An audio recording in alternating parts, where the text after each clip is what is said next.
¿Qué tal? ¿Cómo están? Bienvenidas y bienvenidos nuevamente a la segunda sesión de la materia de legislación fiscal uno, se podría decir, y también impuestos 2. Vamos a comenzar. Les recuerdo, en este caso el libro sigue siendo el mismo, está dentro de la página estudiandocontaduría.weebly.com, que bueno, se supone que ya tiene el libro. Vamos a empezar con el tema 1.3, que se llama la actividad financiera del Estado. Vamos a leer y posteriormente vamos a explicarlo. Y obviamente la tarea o el ejercicio. En este caso, normalmente me gustaba revisar alguna tarea de sus compañeros dentro de la clase virtual para que más o menos vieran cómo se entrega o qué información proporcionaron. En este caso, por lo menos en las primeras clases voy a omitirlo, esto para ver el tiempo. Recuerden que no puedo tardarme más de una hora o más de 50 minutos, de acuerdo a las instrucciones que se dijeron en la junta. Entonces, para no perder mucho tiempo en revisión, porque era importante retroalimentar algunas de sus tareas y que viera más o menos como un compañero entregó su trabajo, vamos a omitirlo. Entonces, en este caso, pues de ambas materias omitiremos ese tipo de revisión. Pero de todas formas, pues he revisado sus tareas, ejercicios, y pues a cada uno pues ahí le pongo un comentario breve de lo que estuvo bien o está bien, no pasa nada, o te equivocaste, etcétera, ¿no? El tema de ahora va a ser el 1.3, la actividad financiera del Estado. Estamos en la materia de legislación fiscal. Vamos a ir por ello, ¿no? Dice, para que constitucionalmente el Estado pueda cumplir con sus fines, es necesario que cuente con los recursos necesarios, los cuales provienen principalmente de la recaudación de la riqueza de los gobernados, con apego en la aplicación de la forma impositiva, de la administración de su patrimonio y de la erogación de los gastos necesarios para satisfacer las necesidades de la sociedad. A estos actos en conjunto se denomina actividad financiera y se clasifica de la siguiente manera. En la parte de arriba menciona mucho la palabra Estado. Prácticamente el Estado se compone de tres cosas. Población. ¿Qué significa población? Pues personas. Es decir, que en un lugar haya personas. Si no hay personas, pues a nadie le puedes cobrar o no puede ver quién se beneficie. Entonces debe de haber población. Ya tienes a la población, debes de tener un territorio. Debe estar un territorio, un lugar geográfico donde las personas pues están ahí. Entonces sería el territorio, sería la población y en este caso la parte del gobierno, la parte que va a administrar tal área, ¿no? Si se dan cuenta, los 32 estados de nuestro país tienen de alguna manera un gobierno. Obviamente existe el gobierno federal, que es prácticamente el ejecutivo. Se divide en 32 estados. Cada estado tiene un gobernador y todavía se dividen en municipios. ¿Para qué? Para que cada municipio tenga un presidente municipal. Y así, dependiendo de la escala en la que estés, pues obviamente es la responsabilidad que tiene en este caso el gobierno y también de alguna manera la población. Vamos a ver este siguiente gráfico, que es la actividad financiera del Estado. Derecho financiero. Su clasificación solamente son tres. Obtención de ingresos, se puede llamar como derecho fiscal o derecho tributario. La aplicación de los ingresos para satisfacer las necesidades de la sociedad. Derecho presupuestario y administración de ingresos, el famoso derecho patrimonial. Estas tres clasificaciones que ustedes ven de alguna manera es el ciclo que lleva o que se hace. No importa si es un municipio, si es un estado o es la federación. Se supone que se obtienen ingresos. ¿De dónde se obtienen los ingresos? De todo tipo de impuestos que ustedes ya conocen. Ya después que se tengan esos impuestos, toda la parte de estar cobrando a cada uno de los contribuyentes, llámese personas físicas, personas morales, posteriormente pasa a hacer un presupuesto. Vamos a hacer un presupuesto nosotros como Estado, que se llama derecho presupuestario. ¿Para qué es el presupuesto? Pues se supone que ese dinero que cada uno aportó voluntariamente, bueno, a veces, normalmente es obligado, en tanto todos los impuestos que ustedes conozcan, se va juntando mucho dinero, es como un ahorro grande. Entonces ya el gobierno en base a eso que junta, dice, bueno, voy a retribuirlo nuevamente a la población. ¿Cómo? Obviamente poniendo nuevas carreteras, haciendo nuevos aeropuertos, eh, limpiando calles, recolectando basura. Se lo voy a regresar a lo mejor en su crédito al salario, le voy a regresar parte del impuesto porque fue muy puntual. Vamos a hacer la seguridad, la cuestión de la seguridad, la cuestión educativa. Muchas cosas que nosotros vemos a nuestro alrededor no tienen un costo como tal. Entre comillas no tienen un costo porque en el momento no lo pagas. Por ejemplo, muchos de ustedes han ido al menos una vez al INE, han sacado su tarjeta, no su INE. Van, les cobran. No, no te cobran. Ahí no importa si pagases impuesto o no pagases impuesto. Tu obligación como ciudadano es tener tu identificación. Hay jóvenes de 18 años que pues van y muchos de ellos ni siquiera trabajan, ni siquiera pagan impuestos, son ninis algunos, pero les dan su identificación. Ahí está tu identificación, tienes 18 años, ahí está tu identificación. En ningún momento les cobraron, de hecho si cobrarían sería algo ilegal, podrías denunciar. Entonces, en ese sentido, pues ellos están gastando de alguna manera en personas para que trabajen en esa institución. Computadoras, la renta de los lugares a veces no son lugares propios del INE. De alguna manera, ¿de dónde sacarán el dinero, no? Porque como para dar identificaciones gratis, pues como que está muy raro. Pues la verdad es que es la aportación de cada uno de nosotros que en algún momento dado pagamos impuestos. Entre ellos está ese ejemplo, ¿no? Sabes que yo he estado, ocupo dar la identificación a todos los ciudadanos, ya tienen 18 años, y luego lo peor a veces puede pasar de que muchos de ustedes a lo mejor lo pierden, ¿no? Ay, perdí mi identificación. Pues vuelvo a ir, no pasa nada, es gratis. O lo volví a perder, pues vuelvo a ir, ¿no? A lo mejor el problema es estar cada rato tener que ir, pero realmente te dan tu identificación. Las veces que pues sea necesario, ¿no? O a lo mejor te cambiaste de domicilio, te cambiaste de un estado a otro. Al final de cuentas es gratis, entre comillas, porque al final lo pagaste en algún momento dado, ¿no? Otro ejemplo de que realmente se beneficia a veces, no digo que siempre, son las carreteras, ¿no? Mucha gente luego viaja en vehículo y dice, bueno, la carretera no está nada mal. En algún momento de tu vida aportaste esa parte, ¿no? Obviamente hay gente que dice, yo la verdad nunca aporté. De alguna u otra manera aportaste en un impuesto. A lo mejor no te diste cuenta, pero lo aportaste. Y esos centavos o esos pesos se juntaron y al final sirve para eso. Entre muchas cosas que sirve el derecho presupuestario. No nomás es para hacer carreteras, existe una infinidad en cuestión educativa, en cuestión de seguridad, muchas cosas, ¿no?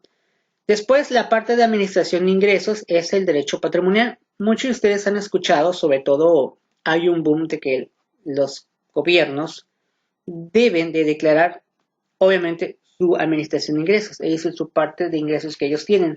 ¿Por qué? Porque muchas veces, pues la gente cree que la persona que ganó a lo mejor tiene ya dinero y para qué quiere más dinero si ya tiene dinero o de dónde sacó tantas cosas. Curiosamente ya es gobernador o ya es presidente municipal y tiene más dinero o tiene muchas cosas que antes no tenía, ¿no? Es el derecho patrimonial, es como declarar todo lo relacionado con tus ingresos como persona que trabajas para el gobierno. Entonces, eso puede suceder, ¿no? Posteriormente dice lo siguiente: la actividad financiera del Estado forma parte de las finanzas públicas y se constituye por los ingresos y gastos del Estado. Además, realiza las funciones financieras, por ello es importante la Ley de Ingresos y Presupuesto de Egresos de la Federación, que al final de cada año da a conocer el Poder Ejecutivo en el Diario Oficial de la Federación, en donde señala de manera específica los ingresos que se espera recibir durante el ejercicio y los rubros en donde se aplicarán. Además, se presentan aspectos que vinculan o apoyan la actividad financiera del Estado. En esta parte hay varios términos muy interesantes. Ley de Ingresos y Presupuesto de Ingresos de la Federación. En realidad no es como una ley como tal, o sea, no es como un libro que se llame Ley de Ingresos y Presupuesto de Ingresos de la Federación. Realmente se le conoce así a un conjunto de investigación por parte del gobierno o todas las personas que trabajan en el gobierno y están en ese momento, donde prácticamente hacen de todo para posteriormente enviar al Congreso de la Unión, senadores y diputados, toda la información que se espera para el siguiente año, ya sea ganar, perder, invertir en ciertos rubros de la sociedad. Y pues normalmente se le conoce como ley de ingresos y presupuesto de egresos, ¿no? Normalmente, en un término más legal. Pero para los cuates es prácticamente el presupuesto. Muchos le dicen, es el presupuesto del gobierno. O el paquete económico, que es un término que se usa más. Es el paquete económico 2021. Curiosamente, esta semana, el día martes, precisamente, ya se mandó la ley de ingresos y presupuesto de egresos, mejor conocido también como paquete económico para el 2021. ¿Qué contiene ahí? Pues vamos a ver más adelante algunos de los aspectos que contiene ese paquete. Obviamente en el DOF, Diario Oficial de la Federación, al final de toda la investigación, al final de la revisión, pues se sube a ese periódico para que todos los ciudadanos y todas las personas digan, pues ahí está la información, quien la quiera leer, pues la lee, y más o menos ahí se ve cómo durante el próximo año se va a estar ya sea gastando, se va a obtener ingresos, etc. Después nos menciona en donde se señalan de manera específica los ingresos que se espera recibir durante el ejercicio. El ejercicio normalmente es de un año, normalmente, ¿no? Un año. Cada año es realmente cuando se debe de enviar esto. Y curiosamente, da la casualidad que es en esta semana donde se envió el día martes. De hecho, fue el día martes que enviaron el paquete económico. Posiblemente alguno de ustedes por ahí escuchó algo relacionado. Yo sé que muchos de ustedes siempre, antes de levantarse o a lo mejor después de que se levantan o están ya para irse a su trabajo, prenden la televisión y le ponen el canal del Congreso. Yo sé que muchos de ustedes son muy buenos estudiantes y ese es un canal favorito de ustedes. En ese canal de arte, iba a decir canal de arte financiero, el canal prácticamente del Congreso, pues ahí se ve toda la información, se ve cómo llegaron con sus paquetes. Realmente el paquete económico son documentos, pues prácticamente es una infinidad de hojas, como si tuvieran que entregar una tesis o un trabajo, y es mucha información. Alguien se la pasó haciendo eso toda la noche. Entonces ya llegan con el Congreso, se los dan, y ya pues el presidente de la mesa directiva del Congreso de la Unión, puede ser un diputado, un senador, pues aceptan y pues a veces toca una campanita, ¿no? Tilín, tilín, tilín. ¿Por qué? Porque es parte del protocolo que deben hacer los diputados y los senadores y eso enmarca que el presidente de la República ha entregado su encomienda, ¿no? Y posteriormente toda esa información se distribuye a todas las secretarías y a cada secretaría va a saber ahí cuánto va a recibir, cuánto requiere también tener de ingresos, todo viene ahí, todo viene ahí. Obviamente ya en la vida común mucha gente eso no lo ve, solamente escucha, es que entregaron tal paquete, ¿no? Y mucha gente piensa que es un paquete X normal, pero no, así se le llama, ¿no? Paquete económico. Aspectos o algunos de los aspectos que van a encontrar ahí. Aspecto económico, esta actividad financiera tiene indudablemente una dimensión económica, por cuanto ha de ocuparse de la obtención o inversión de los recursos de esta índole, necesarios para el cumplimiento de aquellos fines. Hay una parte de este paquete económico donde viene la parte económica. Todo lo relacionado con la economía viene ahí, con gráficas, con dibujitos y pues prácticamente lectura, ¿no? Viene la explicación, cómo piensan obtener todo eso o en qué les puede afectar, todo eso viene. Aspecto político. Se refiere a que en la obtención de los ingresos deberá participar el Poder Legislativo, en donde se debatirán, se acordarán y se crearán leyes respectivas. También viene la parte política, lo que se pretende hacer en un futuro o el siguiente año. Aspecto jurídico, las actividades financieras del Estado deberán estar enmarcadas en las normas jurídicas que regulan en Estado de Derecho. Luego está la parte sociológico, se refiere a que el régimen de tributos y de los gastos públicos ejercerá una demanda influencia más o menos decisiva sobre grupos sociales que operan dentro del Estado. Estos aspectos que ven aquí son algunos de tantos aspectos que vienen en ese paquete económico. Entonces, pues sí sería interesante, ¿no? Ahora, la actividad que tienen que realizar. Aquí dice, realiza una investigación sobre la actividad financiera del Estado. Los requisitos de entrega son presentación, actividad financiera del Estado y sistema, síntesis del tema investigado. En este caso vamos a cambiarle un poquito el término. Vamos a cambiar los términos en este caso y yo te voy a decir qué es lo que van a cambiar. Entonces aquí tenemos la actividad de la sección 2, legislación fiscal, ¿no? Vamos a cambiar lo siguiente. En vez de investigar lo que es la actividad financiera del Estado, lo vamos a cambiar aquí por paquete económico. Vamos a poner, realizar una investigación sobre el paquete económico. Esta información del paquete económico, la verdad, la van a encontrar muy fácil porque lo acaban de enviar esta semana. El paquete económico 2021. Los requisitos de entrega son, ok, en la parte de la presentación, no es presentación de que tengan que exponerlo. Le voy a cambiar el término, lo voy a poner portada. La portada, presentación es la portada del trabajo prácticamente. Y pues aquí obviamente le vamos a cambiar, obviamente ya no va a ser la actividad financiera del Estado, va a ser el paquete económico. Y ahorita rápidamente les voy a explicar qué es lo que tienen que hacer. Pero bueno, se entiende de todas formas, ¿no? El paquete económico 2021.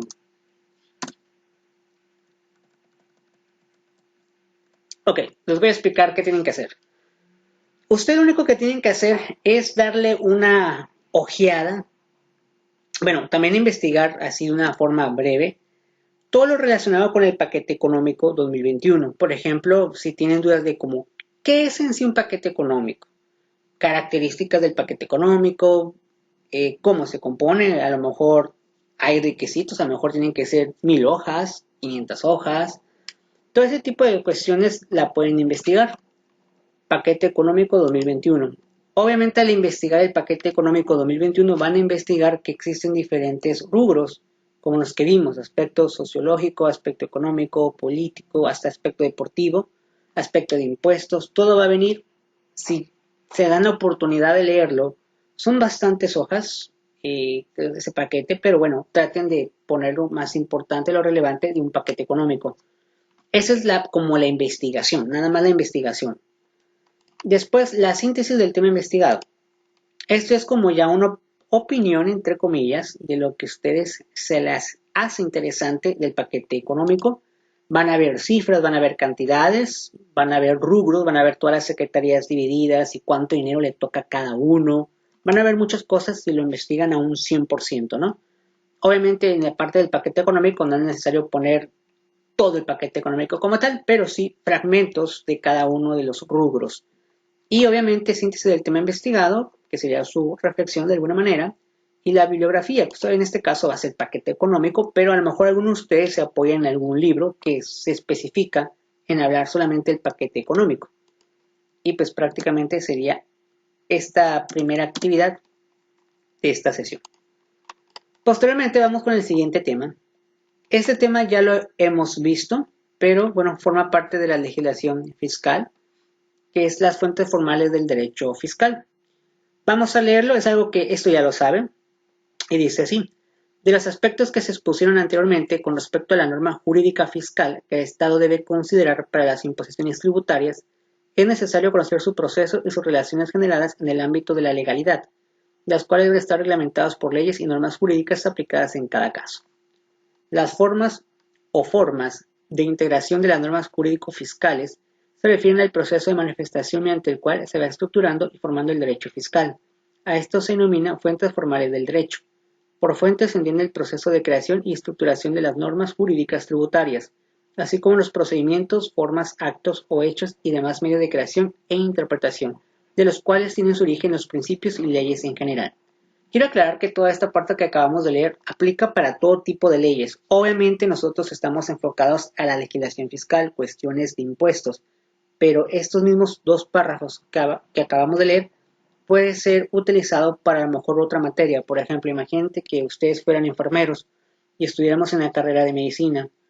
En vez de ser derecho fiscal, sería un derecho enfocado a la cuestión médica. De hecho, existen leyes médicas, donde a lo mejor nosotros como no somos ese rubro de médicos, pero bueno, ahí cuando tengan tiempo y quieran ver curiosidades de la ley del Seguro Social. Bueno, de hecho vamos a ver la ley del Seguro Social en Impuestos 2, pero eso más adelante, todavía no se los comento.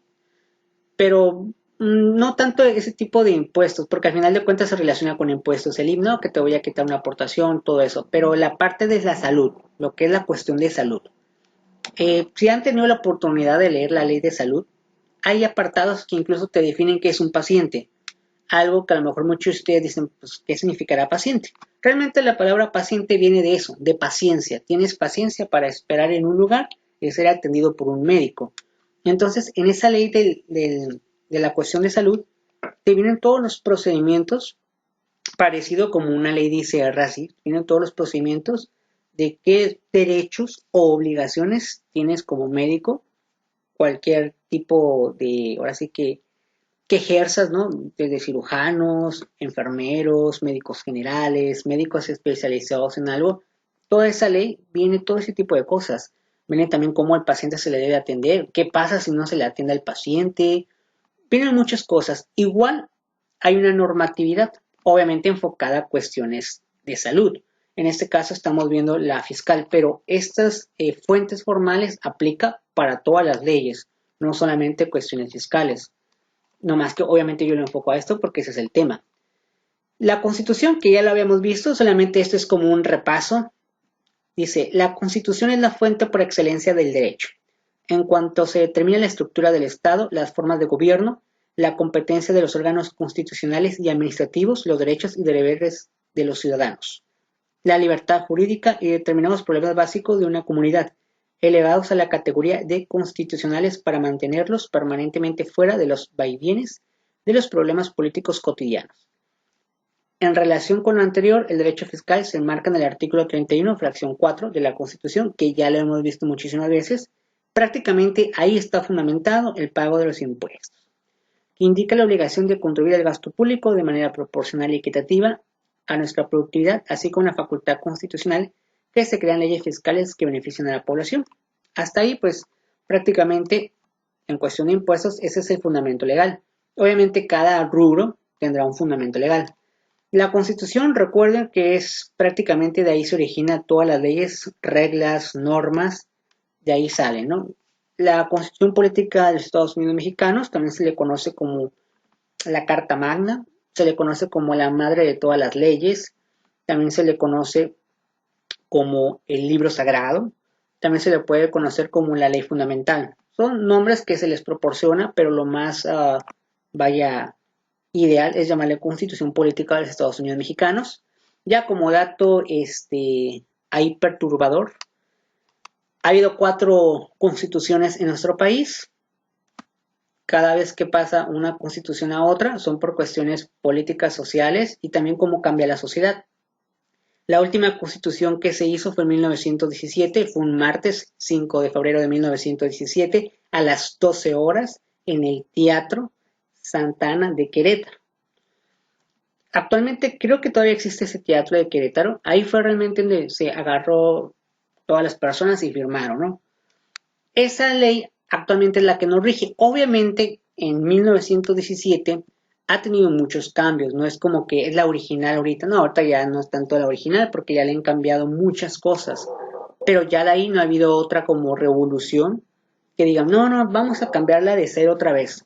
Algo que pasó anteriormente, después de 1917 para atrás, pues dijeron, vamos a cambiarla, ¿no? En 1857 se cambió, por ejemplo. Entonces, pasa un tiempo y la volvieron a cambiar, en este caso 1917, ¿no?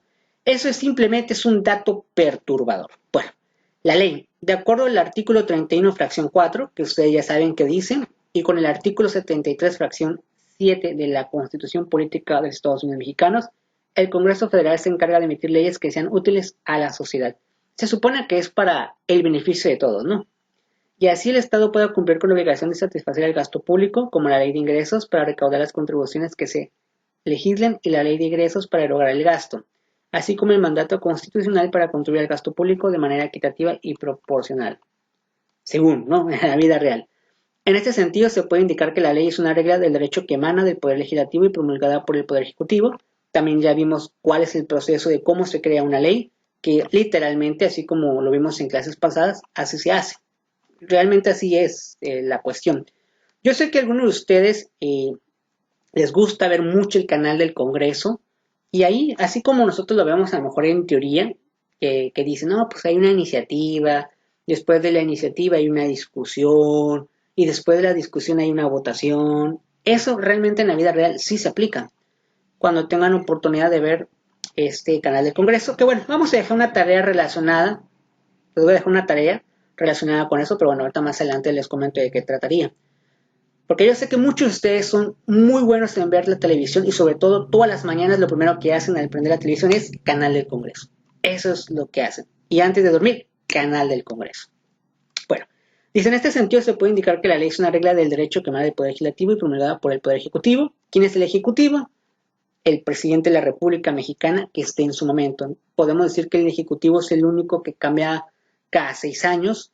En el Legislativo ya depende, que de hecho también lo vimos en clase, y que crea situaciones generales y abstractas por tiempo indefinido y solo puede ser modificada o suprimida por otra ley o por otra regla que tenga eficacia de la ley. La parte del reglamento, ¿qué significa? Se concibe como una norma o conjunto de normas jurídicas de carácter abstracto que expide el Poder Ejecutivo en uso de sus facultades, cuya finalidad es la exacta observancia de las leyes expedidas por el Poder Legislativo. Prácticamente la parte del reglamento es como una explicación de la ley. Algunas leyes tienen reglamento, otras no. Un ejemplo es el ICR. El ICR tiene un reglamento, pero hay leyes que no tienen reglamento, es decir, nada más es la ley y punto. No hay reglamento, no hay una explicación. Decreto ley. Se presenta un decreto ley cuando la Constitución autoriza al Ejecutivo ante situaciones consideradas como graves para la tranquilidad pública y la suspensión de garantías individuales. Pone como ejemplo artículo 73, fracción 16 y 29 constitucional. El decreto ley es prácticamente todas las cosas que tiene que hacer el presidente tienen que pasar por el Congreso de la Unión, pero hay cuestiones en las cuales no importa que pases por esa instancia. En este caso, el presidente de la República puede decir decreto. El decreto en este caso no fue exactamente un decreto, pero en la cuestión de la pandemia pudo haber dicho. Literalmente nadie sale de su casa. ¿Qué significa no salir de tu casa? Es decir, que si te sales, pues corres el riesgo de infringir la regla, la ley. Obviamente en vida real sería pues no posible decirle a una persona, hey, no salgas de tu casa. Obviamente la persona te va a decir, pero ¿por qué no? Pues yo puedo salir cuando quiera, ¿no? Mientras que no haga nada ilegal. Pero si el presidente hubiera dicho de forma muy tajante, quien salga de su casa, multa o cárcel, ¿se puede hacer? Sí. ¿Por qué? Porque aquí lo permite que el artículo 29, que es el de las garantías individuales, sea cancelado por un momento.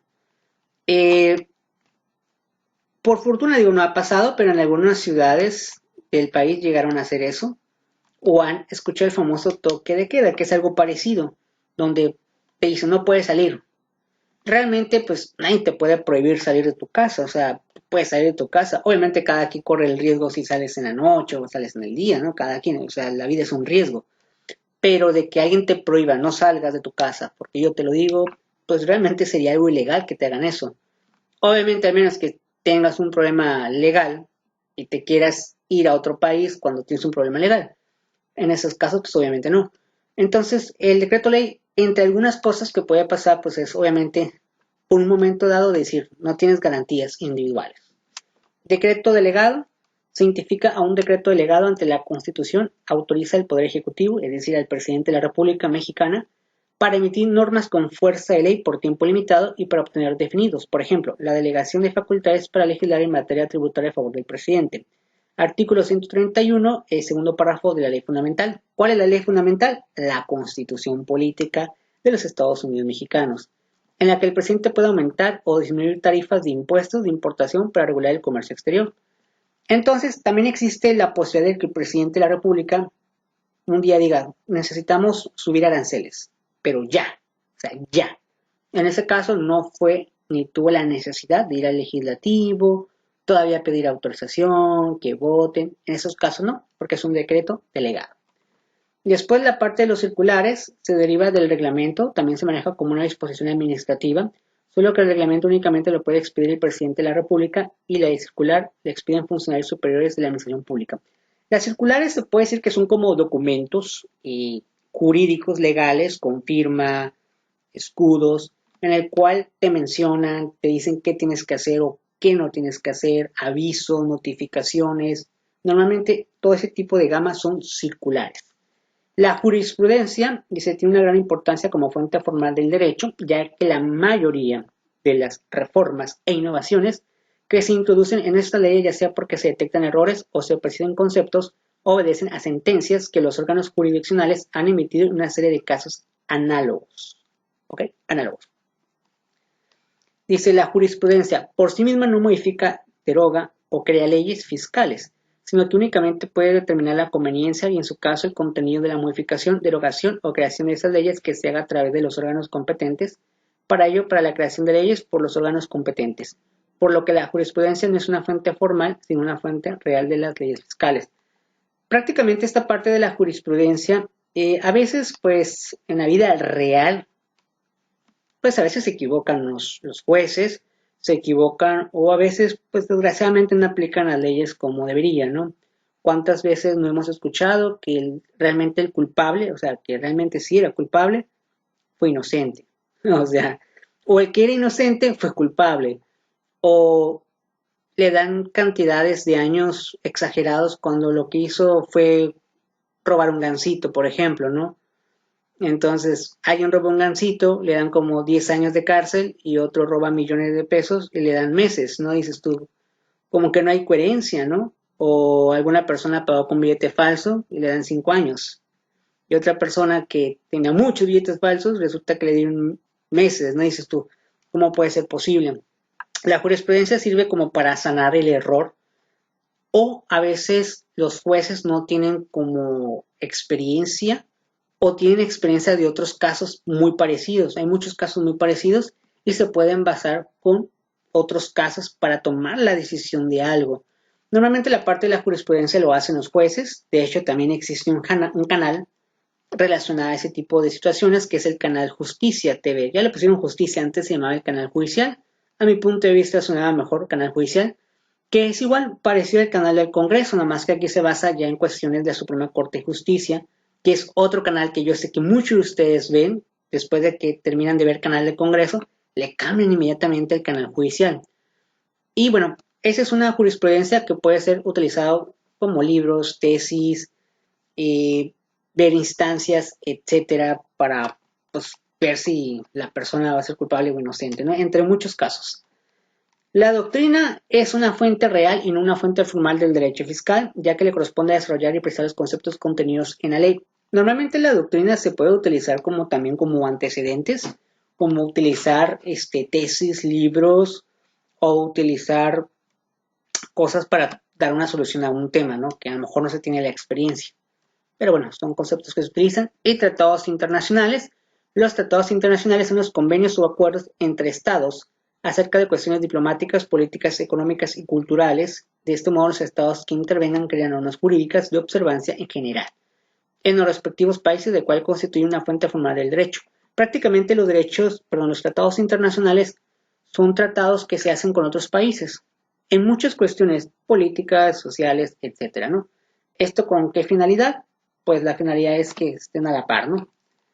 Y aquí rápidamente es este tema no lo van a hacer porque ya ustedes ya lo tienen. De aquí para la siguiente clase nos vamos a ir a la página. Yo creo que vamos a empezar la unidad 2, pero bueno, eso lo vemos en la siguiente clase. Aquí vamos a ponerle aquí canal de Congreso. Esta parte, ahorita que terminemos la sesión, lo voy a escribir allá, ya que falta poco para que sean los 40 minutos y falta todavía la otra materia. Así es que vamos a ir rápidamente a la ley del impuesto sobre la renta. Ustedes, obviamente, en la ley del impuesto sobre la renta hicieron el índice. El índice es muy importante. ¿Para qué? Para que sepan más o menos capítulos, qué temas están y sus artículos. Bueno, vamos a leer el artículo 2, que está bastante extenso. Vamos a ver. Bueno, prácticamente el artículo 2 se refiere a establecimientos permanentes en cualquier lugar de negocio que desarrollen parcial o totalmente. No vamos a alcanzar a leer todo el artículo 2, nos vamos a quedar desfasados. Pero bueno, vamos a leer lo que alcancemos porque ya faltan 5 minutos, no vamos a alcanzar. Dice artículo 2. Para los efectos de esta ley se considera establecimiento permanente cualquier lugar de negocios en el que se desarrollen parcial o totalmente actividades empresariales o se presten servicios por personas independientes. Se entenderá como establecimiento permanente en otros las sucursales, agencias, oficinas, fábricas, talleres, instalaciones, minas, canteras o cualquier lugar de exploración, extracción o explotación de recursos naturales. No obstante lo dispuesto en el párrafo anterior, cuando un residente en el extranjero actúe en el país a través de una persona física o moral distinta de un agente independiente, se considera que el residente en el extranjero tiene un establecimiento permanente en el país en relación con todas las actividades que dicha persona física o moral realice para el residente en el extranjero, aun cuando no tenga en territorio nacional un lugar de negocios. Si dicha persona concluye habitualmente contratos o desempeña habitualmente el rol principal que lleve a la conclusión de contratos celebrados por el residente en el extranjero y estos se celebran por nombre a cuenta del mismo, previa la enajenación de los derechos de propiedad o el otorgamiento del uso o goce temporal de un bien que posea para residente en el extranjero o sobre el cual tenga derecho del uso o goce temporal, y obliguen al residente en el extranjero a prestar un servicio.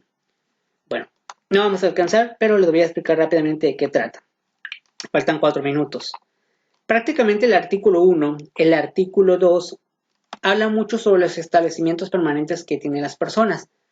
Normalmente un establecimiento permanente se refiere a un lugar donde tú estás haciendo tu trabajo y estás obteniendo ingresos.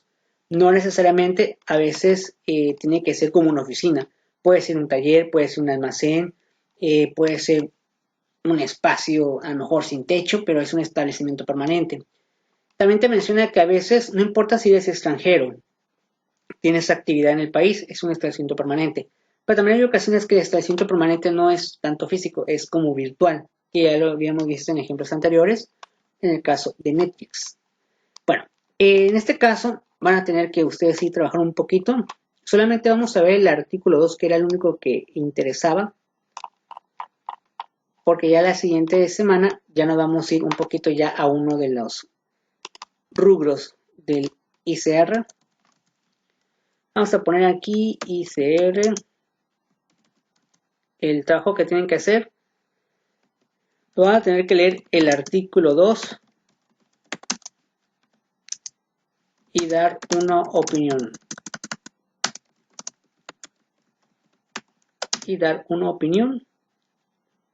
De ese artículo. Obviamente solamente una hoja es suficiente. Lo leen, ya a la siguiente clase nomás lo repaso.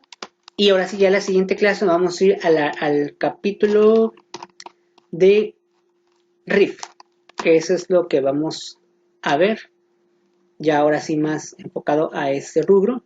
Ya después de que veamos RIF, pues sí vamos a pasar a otros temas que vienen en el temario de esta materia. En esta materia no les había explicado, pero viene a ver la ley del Seguro Social, viene también ver la ley de Infonavit, que sí sé que son temas un poquito, pues, extensos y sobre todo a lo mejor no lo esperaban esos temas, ¿no? Yo también pensé que impuestos era relacionado a ver mucho de la ley del ICR y ver no solamente personas físicas, sino personas morales también, pero pues ahí menciona en el temario ver la ley del Seguro Social, ver la ley del Infonavit, que pues se tienen que ver, ¿no? Obviamente. Entonces nomás esta primer parte o este primer parcial trataré de enfocarme a lo que es personas físicas, que creo que yo es lo más relevante, lo que más de alguna manera a primera mano es más necesario, más que hablar de personas morales.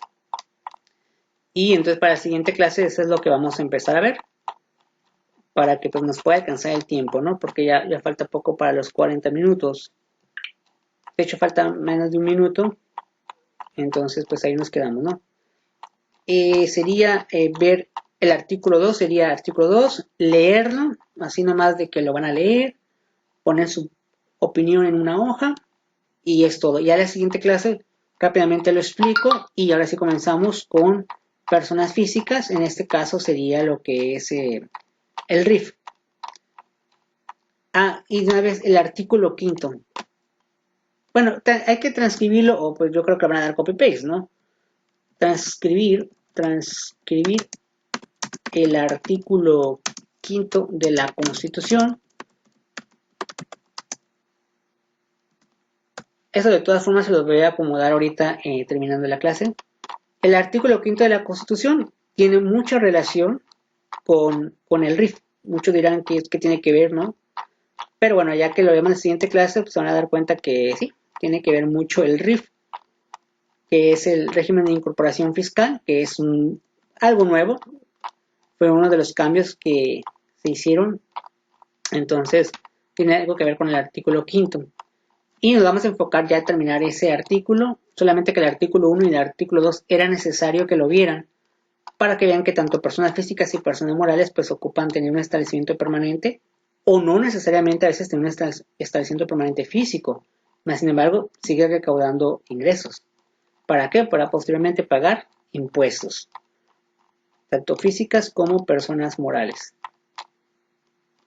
Aquí también viene, por ejemplo, de las personas físicas, que esto es lo que vamos a ver, pero más enfocado a personas del régimen de incorporación fiscal, es lo que vamos a ver. Bueno, hasta aquí le vamos a dejar. Muchísimas gracias. Ya son unos 41 minutos ya prácticamente.